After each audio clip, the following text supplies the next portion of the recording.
మీరు కేసు తప్పకుండా గెలుస్తారు. పిల్లలు మీతోనే ఉంటారు. అలా ఎందుకు అలా డల్గా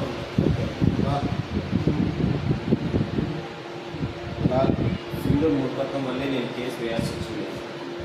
ఈ కేసు వల్ల కోర్టు చుట్టూ తిరగాల్సి వస్తుందనే బాధేస్తారు. నేను నా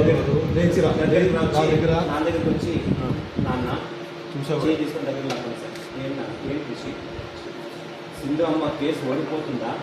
అలా చేయి తీసావా? రియాక్షన్స్ పడ్డాయి. నీకు తల్లిగా ఆ సింధు లేకపోయినా సంధ్య ఉంది రిషి. ఎమోషనల్ చెప్పండి సార్, కానీ మీరు నాతో లేకపోతే నాకు జీవితమే ఉండదురా.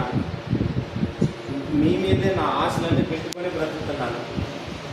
మీరు నాకు దూరం అయిపోతే నేను తట్టుకోలేను రా అని హక్ చేసుకునేస్తున్నారు సార్ ఎమోషనల్గా. చంద్ర గారు మైండ్ వాయిస్ భగవంతుడా అని చెప్పి అలా దండం పెట్టుకున్నారు.